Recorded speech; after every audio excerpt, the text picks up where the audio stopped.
Glory to God. ఈరోజు మన లేఖన భాగము అపోస్తలుల కార్యములో 13వ అధ్యాయము 27వ వచనం. యెరూషలేములో కాపురం ఉండు వారును వారి అధికారులను ఆయననైనను ప్రతి విశ్రాంతి దినమున చదవబడుచున్న ప్రవక్తల వచనములైనను గ్రహింపక ఆయనకు శిక్ష విధించిన చేత ఆ వచనములు నెరవేరును. ఆమేన్. దేవునికి స్తోత్రం. హల్లెలూయా, హల్లెలూయా, స్తోత్రం. క్రీస్తునందున్న ప్రియ సహోదరి సహోదరులారా, మన ప్రభువును రక్షకుడైనటువంటి యేసుక్రీస్తు యొక్క దివ్యమైనటువంటి శ్రేష్టమైన నామములో మీ అందరికీ ప్రత్యేకమైన వందనాలు తెలియజేస్తున్నాను. మీరందరూ క్షేమంగా ఉన్నారని నేను భావిస్తున్నాను. ఇజ్రాయెల్ దేశంలో యుద్ధం జరుగుతుంది. హమాస్ వాళ్ళు చేస్తున్న దాడులు, సమకాలీన పరిస్థితుల గురించి మాట్లాడదలుచుకోలేదు. ఇవన్నీ జరుగుతాయి అని లేఖనాల్లో ముందుగా రాయబడింది. ఆమోసు గ్రంథము 1వ అధ్యాయము 7వ వచనములో వేరువేరు దేశాల మీద ఇశ్రాయేలు ప్రజలకు వ్యతిరేకంగా ఉన్న వారి మీద దేవుడు శిక్ష విధిస్తానని చెప్పాడు. 1వ అధ్యాయం 2వ అధ్యాయాలు మనం చూస్తే వారి మీద అగ్ని వేస్తాను, వారి మీద అగ్ని వేస్తాను. ఆమోసు గ్రంథము 1వ అధ్యాయము అవన్నీ మనం జస్ట్ ఏదో నా మనసులో వచ్చినంతవరకే కానీ చెప్పాలని కాదు. కానీ 7వ వచనం, గాజా యొక్క ప్రాకారము మీద నేను అగ్ని వేసేదను. గాజా అనేది మనకు తెలిసిన ప్రదేశమే. యెరూషలేము తర్వాత యెరూషలేము యొక్క బ్యాక్ అనగా వెస్ట్ సైడ్ ఏలా లోయ ఉంటుంది. ఏలా లోయ దాటిన తర్వాత గాజా ప్రాంతం ఉంటుంది. గాజా ప్రాంతానికి కాస్త పైన మధ్యధరా సముద్రం ఉంటుంది. మృత సముద్రం పైనుంచి బెతలెహేము, లేకపోతే మళ్ళీ అక్కడి నుంచి ఏలా లోయ నుంచి ఇలా జరుగుతుంది. మ్యాప్లో మీరు ఎక్కడైనా ఇంటర్నెట్లో వాటిలో చూడొచ్చు, లేదా బైబిల్లో అక్కడెక్కడ ఉన్న చోట మీరు గమనించవచ్చు. గాజా అది ఫిలిష్తీన్ల ప్రాంతం ఒకప్పుడు. ఆ ఫిలిష్తీన్లకి లేకపోతే ప్రస్తుతం ఉన్నటి పాలస్తీనులకి సంబంధం లేదని ఉందని రకరకాల వాగ్వివాదాలు ఉన్నాయి. మనం వాటిలోకి వెళ్ళడం లేదు. ఈ మధ్యకాలంలో ఎవరో యూట్యూబ్లో అనుకుంటాను, నాకు కరెక్ట్గా గుర్తులేదు, వాళ్ళు పెట్టిన ఒక పోస్ట్ వాట్సాప్లో ఎక్కడ పోస్ట్ పెట్టారు. గాజా యొక్క ప్రాకారం మీద నేను అగ్నిని వేసేదను, అది వారి నగరంలో దహించివేయను. అంతేకాకుండా ఈ వాగ్దానాన్ని వాళ్ళు చెప్పారు. నేను కొద్దిగా ఆలోచించడం జరిగింది, ఇది నిజమేనా, దీనికి అప్లికబుల్ అవుతుందా లేదా. ఇప్పుడు దాని వివరణ ఇవ్వడం లేదు. కానీ 4వ వచనంలో నేను హజాయేలు మందిరంలో అగ్ని వేసేదను. తరువాత 10వ వచనంలో నేను తూరు ప్రాకారముల మీద అగ్ని వేసేదను. తర్వాత 12వ వచనంలో తేమాను మీద అగ్ని వేసేదను. 14వ వచనంలో రబ్బా యొక్క ప్రాకారం మీద నేను అగ్ని రాజబెట్టుదును. 2 మోయాబు మీద నేను అగ్ని వేసేదను. 5వ వచనం యూదా మీద నేను అగ్ని వేసేదను. స్తోత్రం, హల్లెలూయా. దేవుడు అగ్ని వేస్తాడట, అగ్ని కురిపిస్తాడట. అగ్ని గంధములు కురిపించి సొదొమ గొమొరాను నాశనం చేసినట్టు చేస్తానని కాదు. స్తోత్రం. పంచభూతములు లయమైపోతాయి మిక్కుటమైన వేండ్రముతో, అవి గతించిపోతాయి, కాలిపోతాయి, దహించిపోతాయి, వేరే విషయాలేండి.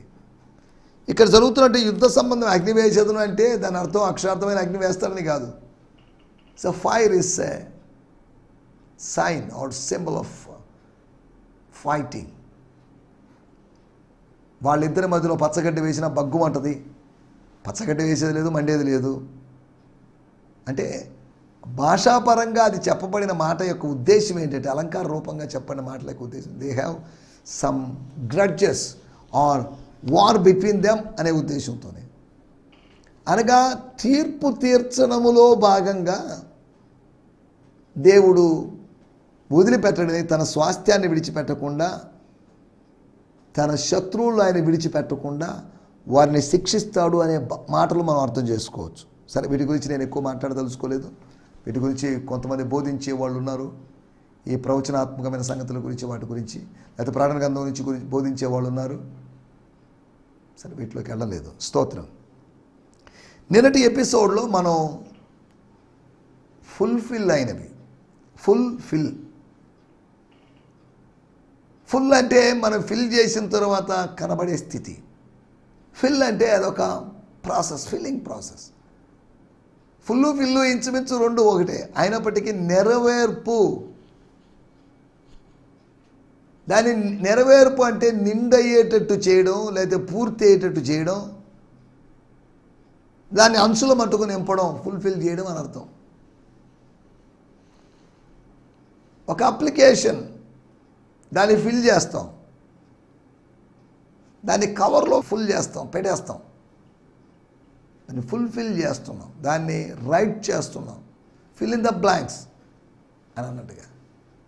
ఎందుకు చెప్తున్నానంటే నెరవేర్చడం ఒక వాగ్దాన రూపమైనది, ఒక ప్రవచనాత్మకమైనది, ఒక ఫ్యూచరిస్టిక్గా ఉన్నది. మనము చేయవలసింది చేయడం, చేయమని దేవుడు ఆజ్ఞాపించింది చేయడం, ఫుల్ఫిల్లింగ్. స్తోత్రం, హల్లెలూయా. పని, యోహాను తన పనిని నెరవేర్చుచుండగా ఏదో డిస్టర్బెన్స్ అయిందని కాదు.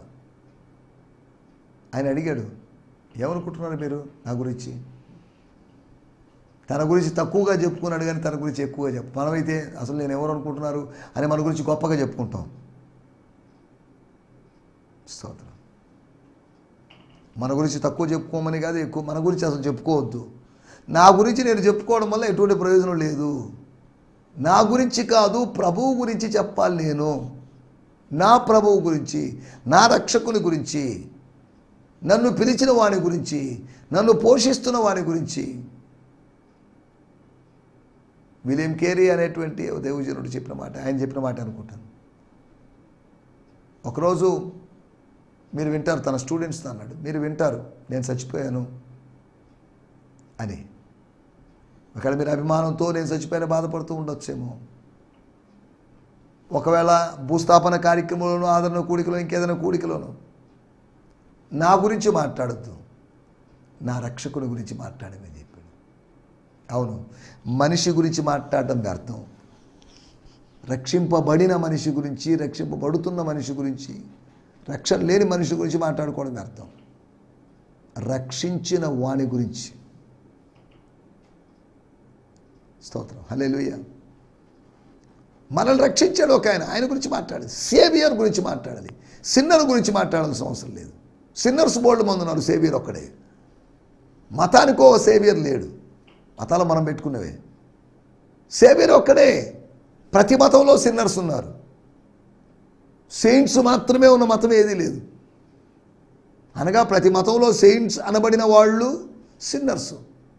There are saints and sinners in a religion, but in the world there is only one savior. ఒకే ఒక రక్షకుడు, నిజ రక్షకుడు, ఏకైక రక్షకుడు. That is Jesus Christ. దేవుని స్తోత్రం, హల్లెలూయా. యోహాను తన పనిని నెరవేరుస్తున్నాడు. మనం కూడా మన పని, మన సేవను, యవనస్తులారా, దేవజనులారా, యవన దేవజనులారా, యంగ్ పాస్టర్స్ అండ్ ప్రీచర్స్, మీ పనిని మీరు పూర్తి చేయాలి. స్తోత్రం. వీడి సంగతి ఏమవుతుంది అని పేతురు గారు అడిగారు యోహాను గురించి, యేసు ప్రభుని. హలో, నీకెందుకు అదంతా? Do your business. Stop thinking about others. Stop thinking about others future. You just follow మీ. నన్ను వెంబడించురా బాబు. దీన్ని వదిలిపెట్టేసి వాడి పరిస్థితి ఏంటి? ఒకవేళ యోహాను సంగతి ఏంటి అని అడిగాడు. మళ్ళీ తర్వాత కొద్దిసేపటికి యోహాను సంగతి చెప్పిన తర్వాత యాకోబు సంగతి ఏమని అడుగుతాడేమో. వాడు మళ్ళీ తర్వాత యూదా ఇస్కరియోతు సంగతి అని అడుగుతాడేమో. ఇలా 12 మంది అసలు చివరికి నా సంగతి ఏమని అంటాడేమో. వీళ్ళ సంగతులను పక్కన పెట్టండి. నువ్వు దేనికోసం సృష్టికర్త చేత పిలవబడ్డావో దాన్ని నెరవేర్చంతే. You just follow me. నమ్మిక మాత్రం ఉంచు. Just believe, just follow. దేవుని స్తోత్రం, హల్లెలూయా. దీని గురించి ఫాలో చేయమంటే, వెంబడించమంటే, అనుసరించమంటే వాడి సంగతి ఏంటి, వీడి సంగతి ఏంటి, పక్కింటోడి సంగతి ఏంటి, ఎదురింటోడి సంగతి ఏంటి అన్నట్టుగా మనం మాట్లాడుతున్నాం. యూ జస్ట్ ఫాలో మీ. మీరు సమాచారం తెలుసుకోవడం కాదు, శక్తిని పొందుకోండి. సమాచారాన్ని పొందుకోవాలి, గ్రహించాలి అనేటువంటి ప్రయత్నాల వల్ల పెద్ద ఆత్మీయ ప్రయోజనం ఉండదు.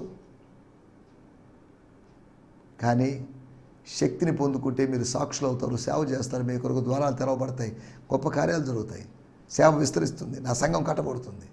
అది సాక్షులుగా మారితే. దేవుని స్తోత్రం. దావీదు దేవుని యొక్క ఉద్దేశాలని, హృదయానుసారుడైన మనుషుడు, ఆయన పాపం చేశాడు కదండి, చేశాడు వాస్తవమే. భూమి మీద ఉన్న అందరిలో కల్లా సాత్వికుడే, పాపం చేశాడు. మనుషులందరూ ఎన్ని సాక్ష్యాలు ఇచ్చినప్పటికీ కూడా పాపం చేశారు. అది వాళ్ళ స్టోరీ, ఓల్డ్ స్టోరీ.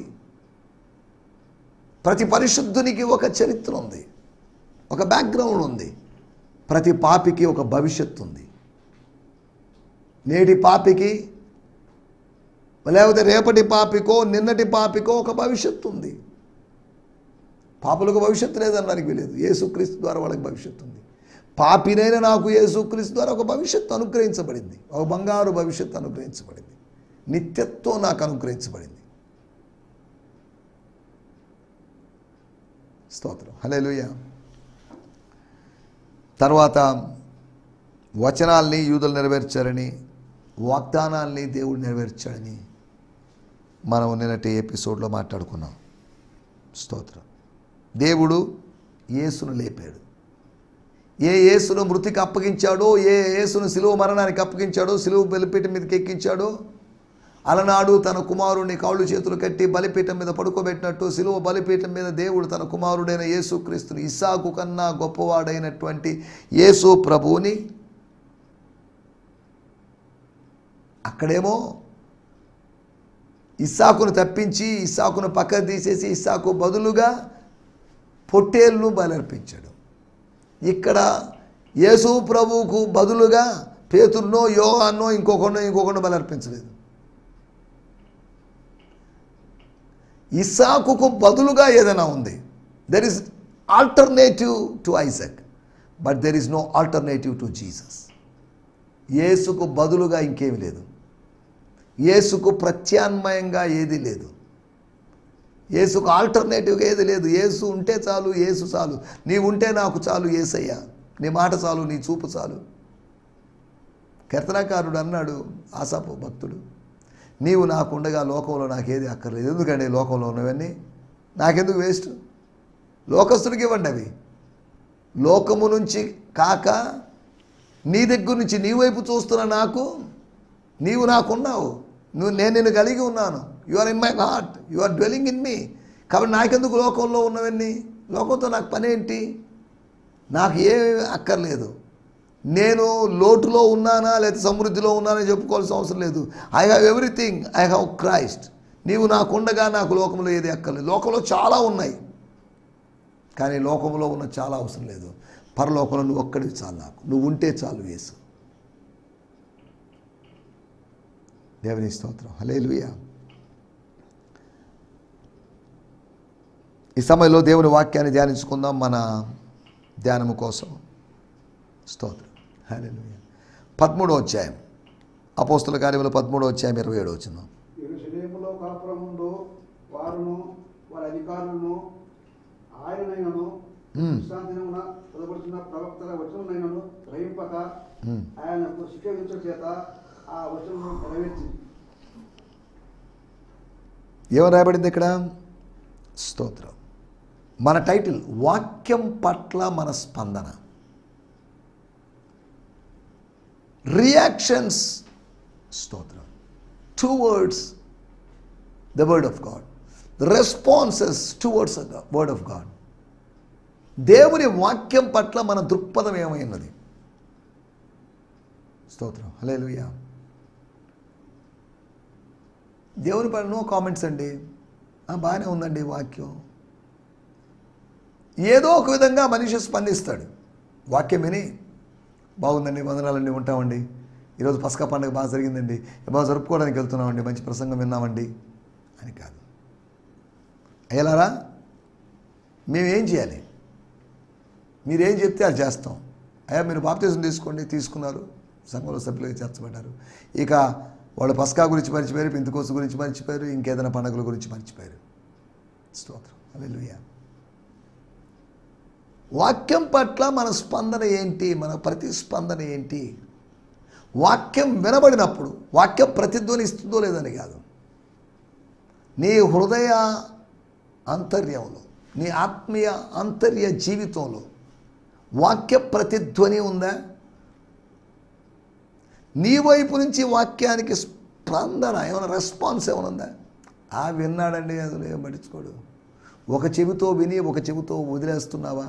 వినువారు మాత్రమై ఉండక ప్రవర్తించువారునై ఉండాలి. వినువారు మాత్రమై ఉండి ప్రవర్తించువారు కాకపోతే వాడు వేషధారితో సమానం. వేషధారి వాడు తన్ను తాను మోసపుచ్చుకుంటున్నట్లే, అద్దంలో తన ముఖం చూసుకొని మరిచిపోయినట్లే, మళ్ళీ మళ్ళీ అద్దం ముందుకు రావాల్సిన పరిస్థితి ఏర్పడినట్లే అన్నట్టుగా యాకోబు పత్రికలో రాయబడింది. స్తోత్రం. 13:27 రాయబడిన మాట, చదవబడుచున్న మీ సమాజ మందిరాల్లో చదవబడుతున్నటువంటి ప్రతి విశ్రాంతి దినమున చదవబడుతున్న ప్రవక్తల వచనాలను గ్రహింపక. అది మనం ఆలోచిస్తున్నమాట. విశ్రాంతి దినం మాత్రమే చదువుతున్నారు, ఇళ్లలో మిగతా రోజులు చదువుతున్నారు. విశ్రాంతి దినమున సమాజ మందిరాల్లో చదవబడుతున్నటువంటి, నేను చదువుతున్నాను అపోస్తుల కార్యములు 13:27. స్తోత్రం. హల్లెలూయా. వాడుక భాషలో కూడా మనం చదువుకుందాం.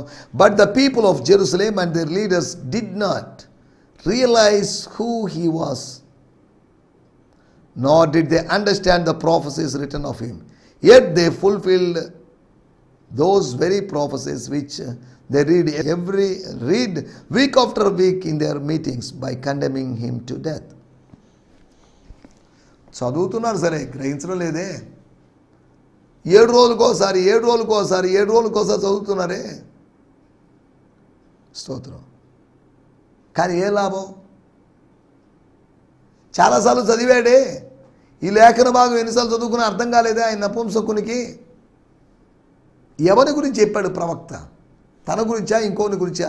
అసలు తాను ఇంకొకరి గురించి చెప్పాల్సిన అవసరం లేదు. ఏంటిదంతా? ఏంటి కన్ఫ్యూజన్? తను కన్ఫ్యూజన్తో ఎంతకాలం కొనసాగాలి? కన్ఫ్యూజన్లకి క్రీస్తు దాసుని ద్వారా ఒక సమాధానం దొరికిందనే సంగతి మనకు తెలుసు. తను విశ్వసించాడు, బాప్తిసం తీసుకున్నాడు, తన దేశానికి వెళ్ళిపోయాడు. తన దేశంలో క్రైస్తవత్వం విస్తరించడానికి తను ఒక ఆయుధంగా వాడబడ్డాడని మనం అర్థం చేసుకోవచ్చు. మనం ఆలోచిస్తున్నట్టు మాటలు, ఒకటి, అర్థం చేసుకోక శిక్షణ విధించారు. అర్థం చేసుకొని ఉంటే బాగుండేది, కానీ అర్థం చేసుకోలేదు. గ్రహించలేదు కాబట్టి ఆయనకు శిక్ష విధించారు. ఈ మాట మనకు కొద్దిగా బాగా అర్థం కావడానికి, అర్థమైంది, ఇంకాస్త అర్థం చేసుకోవడానికి అపోస్తలుడైన పౌలు చెప్పినటువంటి ఒక మాటను నేను మీకు జ్ఞాపకం చేస్తాను. 1 కొరింథీయులకు రాసిన పత్రిక 2:8. అది లోకాధికారుల్లో ఎవరికీ తెలియదు. లోకంలో ఉన్న పెద్ద పెద్ద అధికారులు ఉన్నారు, వాళ్ళకి ఎవరికి తెలియదంట. అది వారికి తెలిసి ఉండిన ఎడల, ఆ సత్యం ఆ విషయం వాళ్ళకి తెలిసి ఉంటే, దేవుని జ్ఞానం మర్మమైనట్టుగా బోధిస్తున్నాం, ఈ జ్ఞానం మరుగే ఉండను. జగదుత్పత్తికి ముందుగానే దీన్ని దేవుడు మన మహిమనితో నియమించను. ఓకే, అది వారికి తెలిసి ఉండిన ఎడల మహిమా స్వరూపియగు ప్రభువును సిలువ వేయకపోయి ఉందరు. ఆయన సిలువ వేయడానికి కారణం ఉంది. ఆయన తను తాను అప్పగించుకున్నప్పటికీ కూడా సిలువ వేయబడ్డానికి కారణం ఉంది. అసూయ చేత ఆయన అప్పగించారని మత్తయి సువార్త 27 చూస్తున్నాం. గ్రహించలేకపోతే ఆయన్ని శిక్షిస్తున్నట్లే, వాక్యాన్ని అర్థం చేసుకోకపోతే ఆయన్ని అవమానపరుస్తున్నట్లే, అయితే ఆయన శిక్షిస్తున్నట్లే. మొట్టమొదటి విషయము, అర్థం చేసుకోక శిక్ష విధించారు. అర్థం చేసుకుంటే ప్రేమిస్తారు, శిష్యత్వపు అనుభవంలోకి వస్తారు. రెండో విషయాన్ని నేను మీకు జ్ఞాపకం చేస్తాను. 13:3-2 ముందు 3 తర్వాత 2. అంతటా వారు ఉపవాసం ఉండి ప్రార్థన చేసి వారి మీద చేతులుంచి వారిని పంపిరి. వెళ్ళిపోండి ఆయన, ఇన్ని రోజులు ఎంతకాలం ఉన్నారు, సేవ చేయండి, మళ్ళీ రండి, అప్పుడప్పుడు వస్తుండండి, పోతుండండి అనమాట. అంతటా వారు ఉపవాసం ఉండి ప్రార్థన చేసి వాళ్ళు పంపారు. పంపడంతో వాళ్ళ ప్రార్థన కూడిక ముగించబడింది. Our prayer meeting should be ended by sending someone. ఆశీర్వాదాలను అనుభవించడానికి, ప్రార్థనా ఫలితం అనుభవించడానికి ఈ ఉపవాస చాలామంది అక్కడ 21 రోజులు 40 రోజులు అలా ఉపవాసాలు ఉంటున్నారు. మంచిదే. ఉపవాస కూడికల యొక్క రిజల్ట్ అనుభవించడానికి మీరు వెళ్ళండి. ఆయన అంతటా వారు ఉపవాసం ఉండి ప్రార్థన చేసి వారి మీద చేతులుంచి వెళ్ళండి. వారి మీద చేతులుంచి వారి చేతుల్లో ఏదైనా ఉంచేసి కొద్దిగా చిన్న కానుకొంచండి, పరిచర్యకు వాడుకోండి, దారి ఖర్చులకు వాడుకోండి, భోజనానికి వాడుకోండి అని ఏదైనా ఇచ్చి ఉండొచ్చు. సరే, మనం దాంట్లోకి వెళ్ళలేదు. ఇవ్వాలిగా, దేవుడు చెప్పిన తర్వాత లోపడాలిగా. ఏమైంది? వారు ప్రభువును, 2వ వచనం, వారు ప్రభువును సేవించుచు ఉపవాసము చేయుచుండగా. ప్రభువుని సేవిస్తూ కరపత్రాలు పంచుతుండగా అని కాదు. వారు ప్రభువుని సేవిస్తూ మెగాఫోన్ ఒకటి తీసుకొని మాట్లాడుతుండగాని కాదు. వారు ప్రభువుని సేవిస్తూ వీధుల్లో పాటలు పాడుతుండగాని కాదు. ఇవన్నీ చేయాలి. వారు ప్రభువును సేవిస్తూ ఉపవాసము చేయుచుండగా. ప్రభువుని సేవించడంలో భాగం ఉపవాసం. ఉపవసించాలి. అప్పుడేం జరిగింది? ఉపవాసము చేయుచుండగా. నిన్న మనం మాట్లాడుకున్నాం, యోహాను తన పని నెరవేర్చుచుండగా. ఇక్కడ రాయబడింది, వారు ఉపవాసం ఉండగా, ఉంటూ ఉన్నప్పుడు ఉపవాసాన్ని ముగించాలా, ఎప్పుడు బ్రేక్ చేయాలని ఆలోచిస్తుండగా, ఇంకా కొన్ని నిమిషాల్లో లేకపోతే లాస్ట్ మూమెంట్లో క్లైమాక్స్లో నీ ప్రార్థన యొక్క క్లైమాక్స్ ఏంటంటే పరిశుద్ధాత్మ దేవుని యొక్క మాటలు, దైవస్వరం. God's voice is the climax of your prayer time. స్తోత్రం. పరిశుద్ధాత్మ, నేను బర్నబాను సౌలును పిలిచిన పని కొరకు వారిని నాకు ప్రత్యేకపరచులని చెప్పండి. వారిని ప్రత్యేకపరచండి, సెపరేట్ చేయండి, శాంక్టిఫై చేయండి. వారిని మీ ఇష్టానుసారంగా వాడుకోవద్దు. డబ్బులు పంపించడానికి, కలెక్ట్ అయిన కాంట్రిబ్యూషన్స్ పంపించడానికి, నిధులను పోగు చేసిన నిధులు ఇవ్వడానికి వాళ్ళని మీరు వాడుకోవద్దు. ఆర్థికపరమైనటువంటి పనుల కోసం మీరు వాళ్ళని వాడుకోవద్దు. భౌతికమైన పనుల కోసం మీరు I have some important assignment and work that I given to them. వాళ్ళకి ఆ పని చెప్పాను, వాళ్ళు మీకు చెప్పలేకపోయారు. వాళ్ళు చెప్పినా మీరు తృణీకరించి తొక్కేసి అణిచివేసి చేస్తారని తెలుసు. అందుకని set them, dispatch them, tell them to go. Plan ఇవ్వలేదు, పలానా ఊరికే వెళ్ళండి అని కాదు. వెళ్ళమని చెప్పారు, వారిని పంపారు. ఎక్కడికి? ఏమో, మిమ్మల్ని పిలిచిన పని కోసం మీకు ప్రేరేపణ కలిగిన డైరెక్షన్లో వెళ్ళండి. తూర్పో పడమరో ఉత్తరో దక్షిణం మీ ఇష్టము. దేవుడు మీకు చెప్పినట్టుగా చేయండి. ఈ ఉపవాసం యొక్క బలముతో, ఈ ప్రార్థనా బలంతో దేవుడు మీకు గైడెన్స్ ఇస్తాడు. ఈ మొదటి మిషనరీ ప్రయాణం మొత్తంలో ఈ 17 స్థలాలు తిరగడానికి కావలసిన నడిపింపు దేవుడు వారికి ఇచ్చాడు. స్తోత్రం, హల్లెలూయా. మొదటి మిషనరీ జర్నీలో సుమారు 1600 కిలోమీటర్లు కవర్ చేశారు అని ఓ బైబిల్ కామెంటరేటర్ రాశాడు. స్తోత్రం. 1600 కిలోమీటర్లు కవర్ చేయాలంటే అనేక దినాలు పట్టింటుంది. స్తోత్రం, హల్లెలూయా. మధ్యలో బ్రేక్స్ ఉన్నాయి. కాబట్టి ఇంచుమించు 2-3 సంవత్సరాల పైన జరిగినట్టు ఆ మిషనరీ జర్నీ. స్తోత్రం, హల్లెలూయా, స్తోత్రం. మనం ఆలోచిస్తున్న మొట్టమొదటి మాట, అర్థం చేసుకోక శిక్ష విధించారు. అర్థం చేసుకొని అవిధేయత చూపించక. వాక్యం విన్నారు, పరిశుద్ధాత్ముడు మాట్లాడాడు, వారు అవిధేయత చూపించక ఆత్మీయ సేవకు పంపించారు. 3వ విషయాన్ని నేను మీకు జ్ఞాపకం చేస్తాను. 13వ అధ్యాయం 46వ వచనం. స్తోత్రం. అప్పుడు పౌలును బర్నబాయు ధైర్యముగా ఇట్లనేది. అప్పుడు వాళ్ళకి ధైర్యం వచ్చింది, ధైర్యాన్ని కొని తెచ్చుకున్నారు. అప్పుడు పౌలును బర్నబాయు ధైర్యముగా ఇట్లనేది. ఏమన్నారు? దేవుని వాక్యం మొదట మీకు చెప్పుట ఆవశ్యకమే, ఆయనను దానిని, అంటే దేవుని వాక్యాన్ని, మేము బోధించినటువంటి వాక్యాన్ని మీరు త్రోసివేశారు. You rejected the word of God.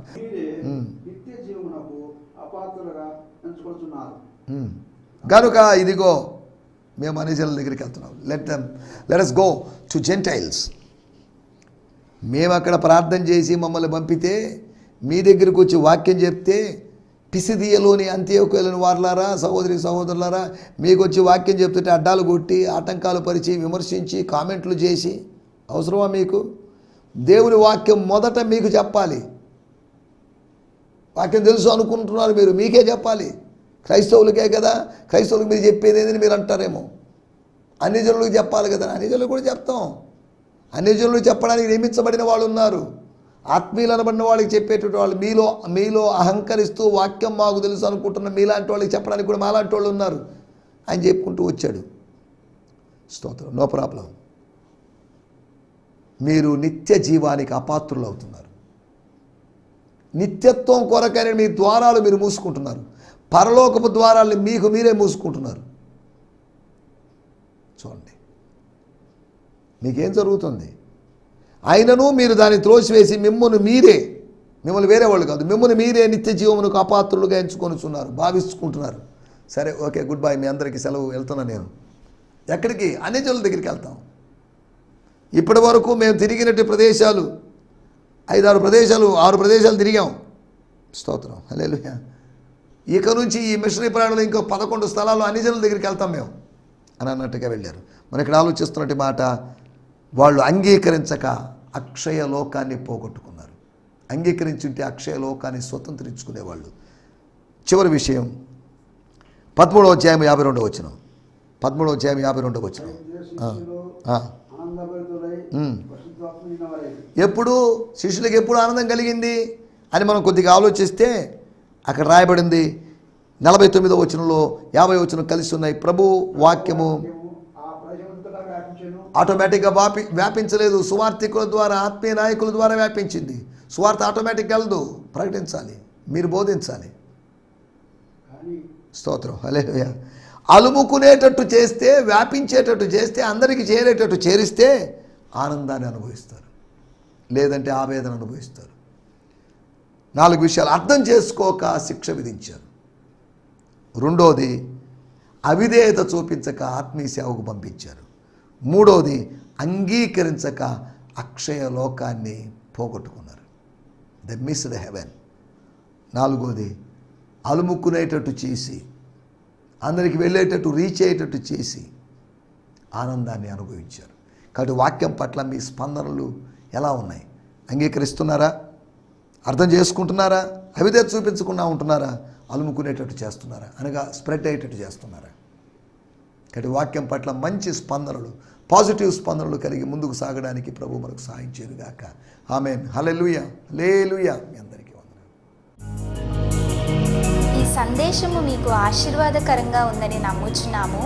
ప్రార్థన అవసరతల కొరకు మమ్మల్ని సంప్రదించవలసిన మా చిరునామా గిద్యోన్ మిషన్ చర్చ్, 6వ వీధి, శాంతినగర్, నెల్లూరు 4, ఆంధ్రప్రదేశ్.